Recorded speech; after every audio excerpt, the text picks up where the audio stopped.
Hello, you wonderful people, and welcome to another episode of Super-Fanta-Fi. This being a show where I talk about TV shows of the supernatural, fantasy, and or science fictional genre. For today's episode, I'm going to talk about the latest episode of From Dusk Till Dawn, as well as the latest episode of Aftermath.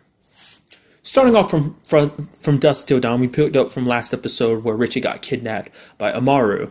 Now, interestingly enough, the episode title of this episode is called Straight Jacket. I really appreciate that at least this season, because I can't.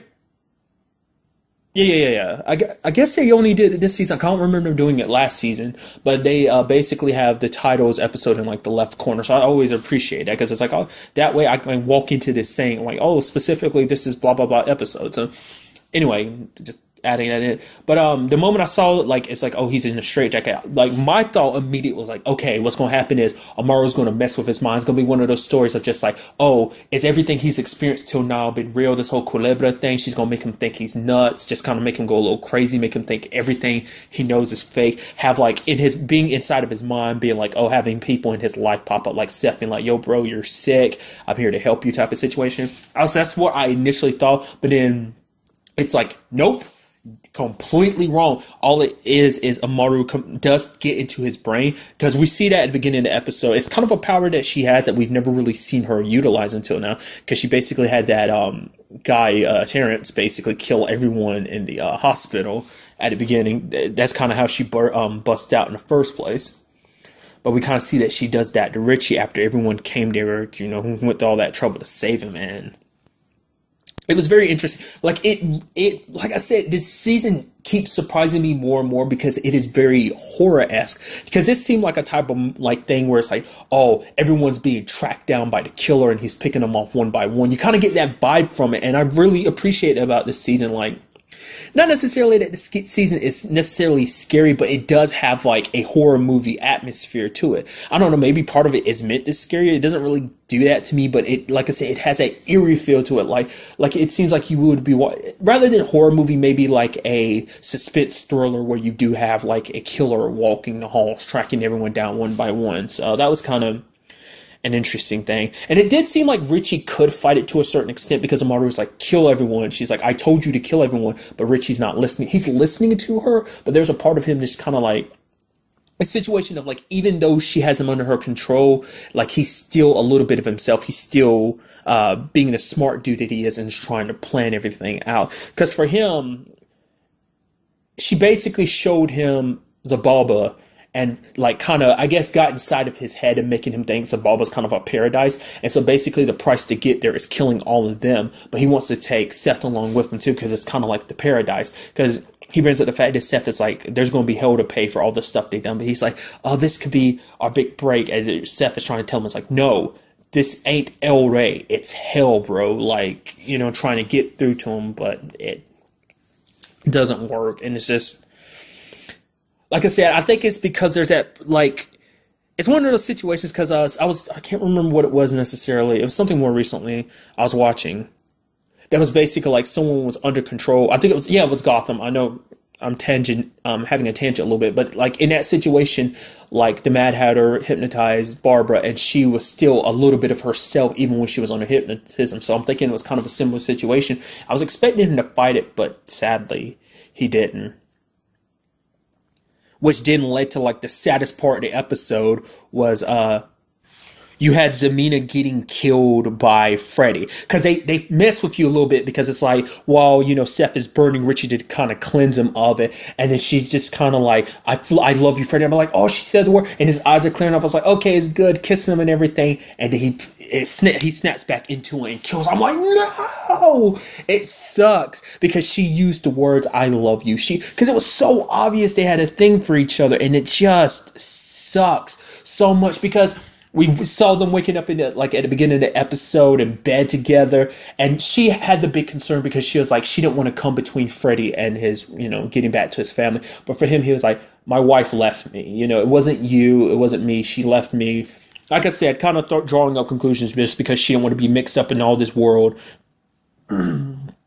Because she probably found out it's like, no matter what happens, he will always be a part of that world as the peacekeeper. So she wanted to keep herself away from her and their daughter away from him. I mean, that's how I'm understanding it. But she was worried that she was going to be keeping him, preventing that them from getting back together or going back to his family. But he's like, nah, like we're two consenting adults. We made this decision together. Like, and he kind of like basically being like he doesn't regret it. And it's kind of like all sweet and everything. And you had Bert kind of bringing up the conversation of being like, yo, so what's going on between you and your girlfriend? It's like, she's not my girlfriend.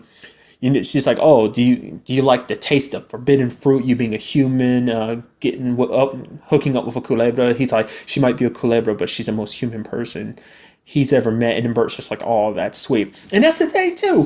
Like, we still don't 100% know what exactly went down between Bert and Zamina, but I guess it was. I brought it up before. My theory was just kind of like he just. As you can see, he has a very scattered brain, especially because getting high all the time. So he kind of probably, over the years, he just kind of got sidetracked and just wasn't paying enough attention to her. But even he was hurt when she died. So, that really, really sucked. I mean, and especially when especially sucks because you have, Richie was the one that made Freddie do it. And he's going to hold a grudge against him. Because now this is the second person Richie has taken from him. First, Richie took Earl from him. And now he's taken Zamina from him. And it's like, it wasn't Richie's fault. But, Freddie's not going to care because it was still him who did it. No matter if he was possessed by Amaru or not.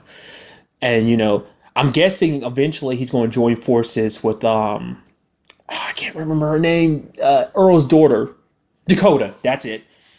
Join up with Dakota. It's like, okay, this time we're going to take Richie down because truth be told is, he wouldn't have been in this situation. Like, all this started because of Richie. So, like, his life kind of falling apart. He had a normal life. If it weren't for Richie, he'd have that normal life. But granted, a big part of the show is fate. And it's kind of like, well, if it wasn't for, even if, some shape or form, he would have been drawn into this world because he is the peacekeeper. So it was bound to happen. Just like Seth and Richie were kind of bound to be where they are because they're kind of in the legend and whatnot. So, which that legend hasn't been brought up since last season that they kind of brought up that legend about the two brothers and stuff like that. So that hasn't been brought up this season, but you can get my point.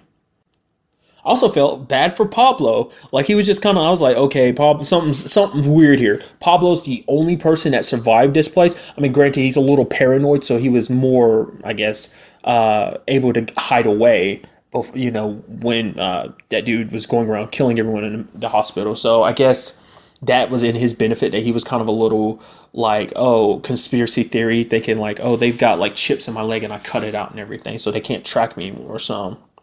But then I was like, okay, maybe, all right, Pablo, maybe you're not a bad guy. You're not going to turn around and be a bad guy. Because at the moment I started thinking like that is the moment Richie came up, stabbed him in the neck, and just like the blood splattered all over him. And I was like, oh, that's so bloody and brutal and pretty freaking awesome just the way it looked. So, because part of me was thinking like, the reason why Richie locked Seth up was because he was in his own way trying to protect him. He was even talking about the fact that he was going to get Seth to kill them rather than him being the one that killed him. He was going to get Seth to do it. So, because I don't know, like, because Amaru was saying that she could use Richie, and it makes you wonder, was it to this end or was there something else she needed him for? I guess she just felt the need to manipulate him so that it's like, get rid of all the obstacles for her so she doesn't have to get her hands dirty. I mean, because she acts all tough and powerful, but it's like you're hiding behind other people, which makes, she still isn't back at full strength is kind of what I'm thinking. So it's like, not unless there's more that she needs Richie for. And another side note thing to remember is that last episode, she got a picture of Freddie's family. Now, I thought that, like, I pointed that out and everything, so I was pretty sure that was going to be a thing in this episode, but no. So I can only assume maybe a thing next episode, because she wasn't necessarily in this episode. She was always in Richie's head every time we saw her, so maybe she's off going towards Freddie's family. So it's going to be in that regards of he just lost the woman he started falling for, and now he has to go save his ex-wife, which, I mean, he doesn't mind, but still, it's just kind of like, once again, his life is in turmoil just because of the geckos and everything, and it sucks that it ended that way. I mean, Zamina, I was kind of hoping she'd stick around. Like, the moment, especially when Amaru was like, kill her first out of anyone, specifically because Amaru blamed her and the Lady Lord, because they played a big part in what happened to her. So I was like, that's why she singled her out. In a moment, I was like, oh God, please don't do this. Please don't do this to Freddie. But it makes it even more messed up because Freddie was the one to do it. I mean, even more so because Freddie and Richie had that whole falling out last episode. So they're still pissed about it. Like I said, mainly because of the whole Dakota angle,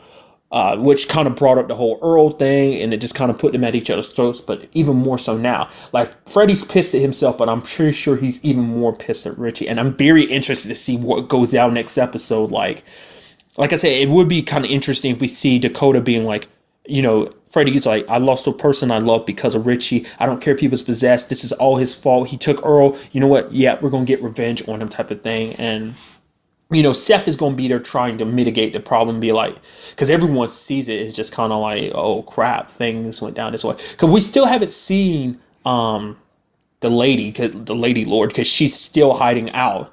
And it's kind of, it makes you wonder, will this finally be something to kind of drag her out into light? I mean, it's like you're kind of one of the top dogs amongst Culebras, but you're in hiding. I mean, granted, all your other partners are pretty much dead. I do kind of like that. This is our first season meeting, like, at least all of the 9 lords, because last one we, well, the remaining ones, the last one we met were Malvado and his brother last season. So the first episode or second episode we meet them all, they end up getting murdered. So that was kind of interesting. And also a key player that has not appeared in a while. Where the hell is Kisa, aka Santanico Pandemonium? Where the hell has she been this entire time? Because she's a big part of this fight going on. I'm sure. I'm actually surprised because I don't know.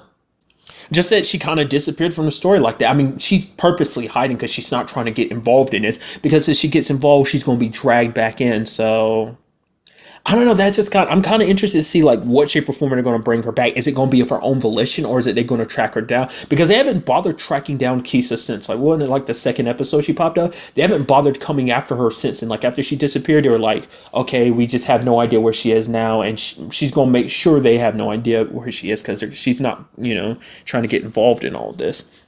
I mean, we haven't had Amaru decide to kind of go after her in a while. So, I mean, that's a good thing, but I mean, you never know. Amaru could easily change her mind. So, it is kind of like, I said like, okay, obviously she wanted Richie to kill all of them, but was that really what that was? Or maybe she's trying to set Richie, like I said, I feel like there's more to it than that.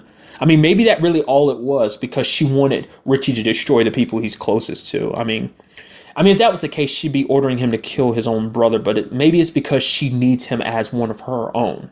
And also, we learned a new term in this episode. What was it? Basically, shadow self, being kind of like another version of yourself. I guess it's kind of like supposed to be like a mirror image of your soul that people kind of like, in Richie's case, he's been conflicted with. I guess it's that side of himself that he's kind of been battling, kind of like, I guess, maybe kind of Richie versus the Culebra inside of him type of thing. I don't know. That was kind of an interesting thing. I mean, I wonder, is that going to kind of pop up in another shape or form soon, kind of like in a more elaborated manner of like what that really means. I'm talking about all the blame kind of falling on Richie. It makes you wonder, will Freddie blame Seth now that I think about it? Seth hesitated. He could have burned Richie, but the same time, it's like, that's his brother, and he's going to be... Like, I'm sure Freddie has his biggest problems with Richie. He has his big problems with Seth, too, but I feel like it's never to the degree because, yes, Seth was a part of the whole situation, but Richie's the one that pulled the trigger. Richie's the one that kind of dragged everyone, Seth included, through this whole situation, so...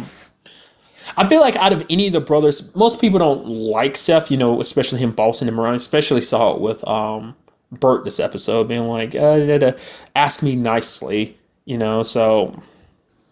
But I don't think people have as much contempt for Seth as they do for Richie, but maybe they do. Maybe they're just about equal, or maybe Richie's just a smidge above Seth when it comes to being hated. I mean, I don't know. Like I said, very good episode. I'm very interested to see what kind of developments happen next episode. It's just, I'm still just, poor Freddie, man. Just can't catch a damn break. They literally finally just got together They had their first kiss last episode. They hooked up this episode, and now she's gone. It's just like I hate it. I hate stuff like that. I hate it. I hate it. I hate it. Just it's so heartbreaking. That's just the only word I can use to describe it. It's heartbreaking. And now moving on to this week's episode of Aftermath, where we have some pretty interesting developments. Basically, we see that the family is moving along. Kind of got like in their words, a caravan type of thing going on, being like, oh yeah, because Matt's kind of being like, yo, we need to go look for Brianna, but Karen is kind of like, oh, we're stronger together. In this type of situation, it's kind of like, well, considering the way things are, it's like maybe sticking together might not be the best option.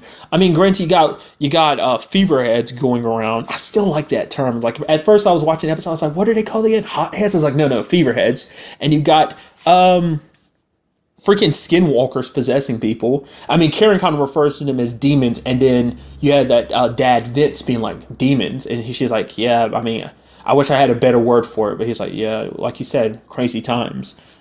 That whole situation with his son, Donnie, that was a sad situation, especially because him and Matt knew each other. They were both on a football team. It's like, yo, I passed you the ball that you intercepted, won the game and everything. It's like, oh yeah, the hot girlfriend. Man, people think you're crazy. That people think I should have known something then, because he's like, oh, people think I'm crazy, and he's like, I kind of had a feeling, because I was thinking, like, when it was all said and done, because, Matt's suspicious of Donnie, like, yo, I think Donnie's possessed by him, but everyone's kind of like, you're crazy. It's like, is he necessarily crazy to think like that? I mean, because you've seen how these things have operated, that have possessed people's bodies and whatnot. Is it that much of a stretch? I mean, granted, everyone ended up being right by the end of it. Because I was thinking, like, okay, Matt's going to end up proving him wrong. But the moment the situation ended up the way it is, that he was running away, I was like, and the way he was talking, I was like, oh, God, he's not possessed, is he? He's sick. And you end up finding out he was schizophrenic. And Matt's just like, oh, crap. That sucks. Because Vince should have told him. Like, because it would have, like, Matt wouldn't have been so suspicious of him. Because the fact of the matter is, like, when Karen's sister, who I'll get to in a second, Sally, was fixing his arm, he didn't feel the pain. So, it just, all the key signs were there. The way he was acting a little weird, but it's just because he was off his meds. But Vince I think he was too scared to admit that to anyone, because he thought, if people thought his son was off his meds, they'd get left behind. They wouldn't be accepted as part of the group. People will look at his son as, a liability or something like that. But it could have prevented this situation. Like, it's sad because Matt killed someone, and he had his right to be suspicious, because the way circumstances are, it did seem like his dad was trying to pull him away from his suspicions. Like, it's like, he's like, yeah, that is a little odd behavior, but that's it. It's like, because every time they're like, oh, Matt, help us with this whole Donnie situation, and he's just kind of like, nah, I'm good. Open the door for him, Matt. It's like, oh, he reluctantly did everything, and it's like, his mom tried to make him feel better. It's like, yeah, you're right. Vince should have told us about his son's condition. That was kind of on him, but, Matt still feels responsible, but she's like, you were trying to protect the family, and that's all that matters. But, it's still not an easy thing, because no matter it might have been like, oh, to protect the family, he still killed somebody. The first time that's happened, and it's just like, it was a sad circumstance, because I was hoping it'd be like, okay, he was right, but like I said, once it came down to that conclusion, like once it was getting to the climax of the situation, I was like, nope, he's gonna not end up being possessed. I was hoping on everything he'd be right, but sadly he wasn't. So really sucks.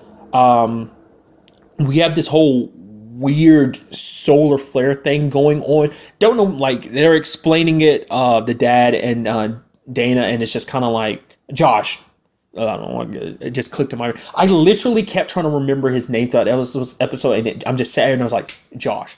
I love how that random stuff comes back to me. I hate the fact is I'm terrible with names. I literally mention it every time because I have to, because I will always forget people's names. I literally had to sit there and remember everyone's name. Luckily, everyone's saying everyone's name, so that helped me out a huge lot. Because a lot of times I have to look up, before I do these. I mean, some occasions I do, not a lot of times. But on a rare occasion, I'll be like, all right, let me look up this character's name so I can make sure I get it right. So, but Josh and Dana, being kind of the smart ones, are kind of looking up, saying like, these solar flares and whatnot. It seemed like it hit Earth pretty hard. So it's like, it's kind of making you wonder, like, okay, so what the hell is this? Is this like a science fictional problem? This is a supernatural problem? What in the hell is going on? It seems like it might be a combination of two. Like, certain sciencey stuff is happening. I have to use that term, and it's causing some supernatural crap to happen on Earth because, like, the legend says that, like, oh yeah, the Earthwalkers were sealed in Earth, but this whole situation with Earth kind of happening, these storms and everything kind of cracked open the seal on Earth and released these things. I don't know. I don't know whether to take the show as a supernatural show or as a science fiction show, or is it a combination of the two? It's kind of hard to tell what direction they're pulling. I just thought that was kind of fascinating.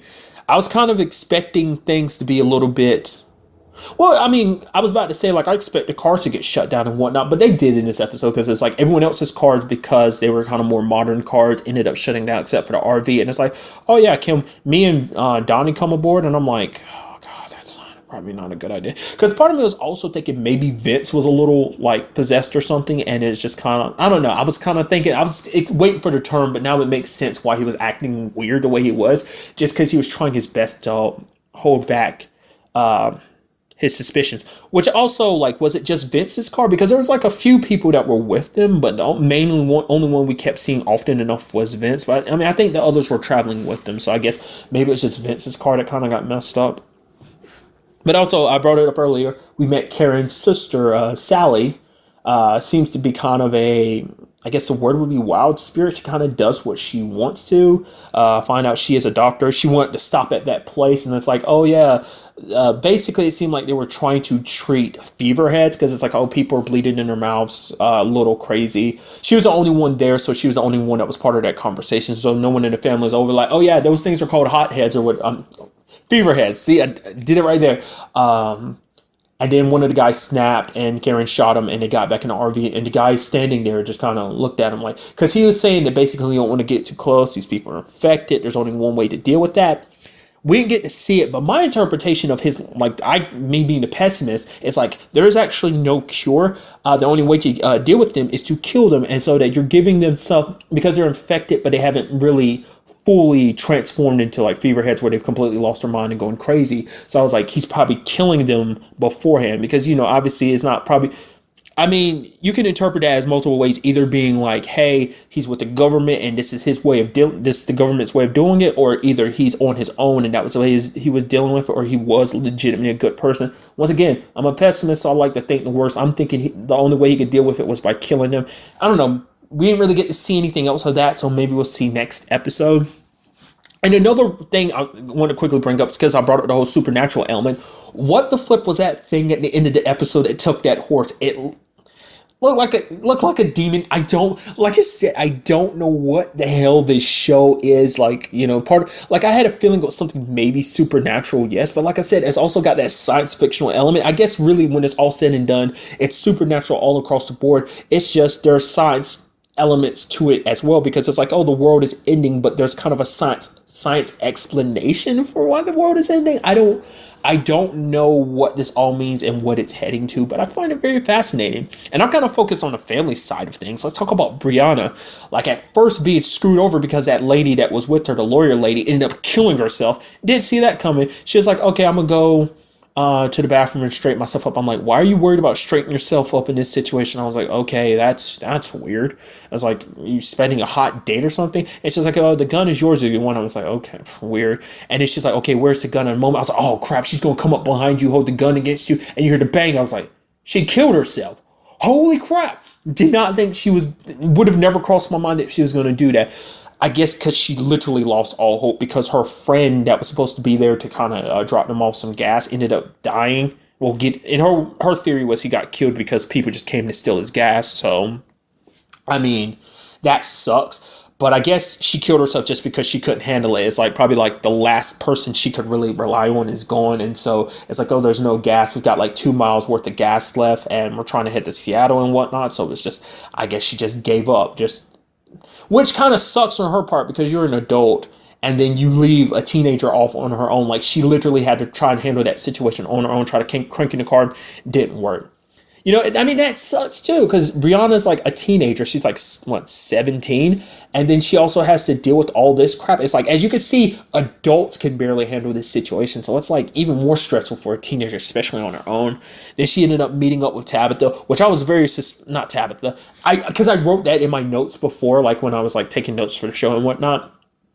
And I love the fact is that I do take notes sometimes, but I don't regularly read over them like I should. Like, to make sure I'm getting everything that I wanted to talk about. Because, I kind of leave notes like, oh, talk about this, talk about this, talk about that, blah, blah, blah, blah. But every time, like, at first I kept seeing her name like Tabitha. I was like, no, that's not it. It's like Tatiana. Because I was like, every time I said it, I just smiled because I'm thinking Tatiana is Miss Lining.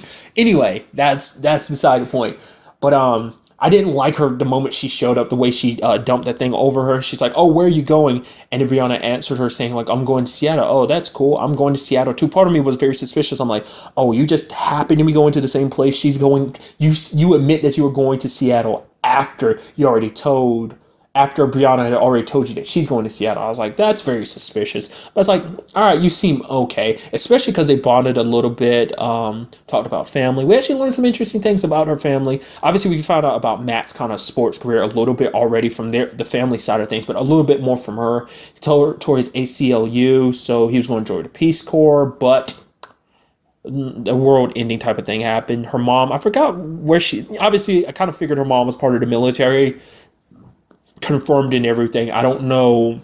I forgot what branch of the military she was saying. Maybe Air Force? I think that was it, if I remember correctly. Air Force. So, and the fact is that she brought up her sister being kind of the smarty. And even because, about to do it again, Tatiana brought up the fact is that she kind of got kicked out. She's kind of been on her own for a long time because her mom kicked her out because her boyfriend was more interested in her than he was in her mom. And her mom was thinking like, oh, you're trying to steal my boyfriend, and kicked her out, whatnot. So it's like, okay, you're bonding a little bit. You're going to be friends. And then it all turned around when she was like, oh, you have a phone, right? I just want to call my boyfriend. It's like, because they were bonding over the fact that they have boyfriends they haven't talked to. And so it's like, she's like, oh, I'm trying to keep my battery. So, and then the moment she gets the chance, because Brianna, those power lines kind of, well, those antenna / power lines or whatever kind of shorted, and she kind of got a little shock from it. They fought over the phone, and she literally punched Brianna multiple times. I was like, holy crap, over a phone? Just to talk to some dude? Like, I don't, like, that's messed up. Because she also told you, like, she's trying to keep in contact with her family and whatnot. She's trying to get back to them. It's like, I think that takes a little precedence over, the fact that you want to talk to your boyfriend. I mean, granted, I guess it makes sense to a certain degree because it's like, well, her family is all she really has, and so your boyfriend is kind of all you have because you're basically on your own. Brianna, pistol, ended up sneaking up on her. The phone's ringing, and she's kind of poking fun at Brianna, which I'm like, you're an idiot. Why would you poke fun at someone and be like, oh, maybe I should hang up and whatnot? It's like, are you stupid? Don't antagonize someone that's got a gun pointed at you, you freaking idiot. And so Brianna ends up pistol whipping her and ended up not being her mom calling and just kind of like, oh, blah, blah, blah, blah, blah. Nevertheless, it was just kind of like, she's basically, Brianna's pointing a gun at her, just like, you know what? You deserve to be alone. I was like, please don't kill her. Please don't kill her. And it's like, you did, and you just left her alone. So it makes you wonder, will we cross paths with her in the future?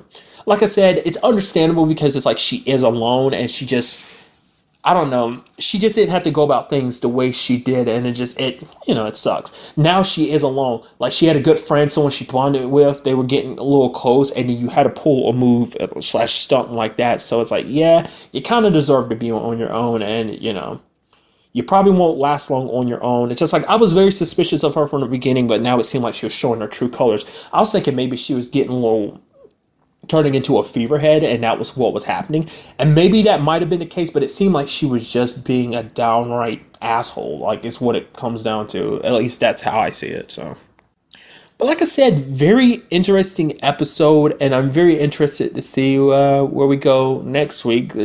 Like, it doesn't, I'm curious, is this going to be one of those type of shows where it's like, oh, we explain what happens, or it's just like, shit goes down and we're not going to explain the damn thing. We can have theories, hypotheses about what's going down, what's going wrong, but that's all they'll ever be because you'll never get a clear-cut answer. Just kind of like The Walking Dead, like, you kind of got a notion of what it is. It's a virus. Government has some idea about it, but you never find out, like, how it got released. Is there a legitimate cure, stuff like that. It's just like, the world's going to shit and you're kind of stuck that way. So this seems like it can and will be one of those shows where it's kind of like you see the worst in humanity, especially because you got people who are possessed by monsters, legitimate monsters. Like I said, the thing that took the horse, plus people who are just out of their damn mind, fever heads. So you're going to have people turning against each other. Like the whole situation with Matt, I'm pretty sure you're going to see a lot more of that in the future. People being unsure about it. I mean, granted, you had the case with Kevin. I mean, not Kevin. Vince. I don't know where the hell Kevin came from, but Vince. Not knowing about, he's like, oh yeah, I saw that, I just wasn't for sure. Like, so not everyone is aware of monsters being a part of this whole situation. People just think there's some people out there who just going crazy, or they chalk it up to like people are acting this way because they've just lost all hope. So like I said, very interesting episode. I am very interested to see what happens next week. But that's really all I want to talk about. Till the next time we meet, be happy, be safe, live life to the fullest, and enjoy it. Good day, Ed. Goodbye. I don't know why I got a little pumped like that at the end of this, just getting all enthusiastic like that. I guess I'm in a good mood or something like that, which I've kind of been in a good mood all night. Nobody cares. Sorry. It's okay. I'm ending this. Ignore this. Sorry. Goodbye.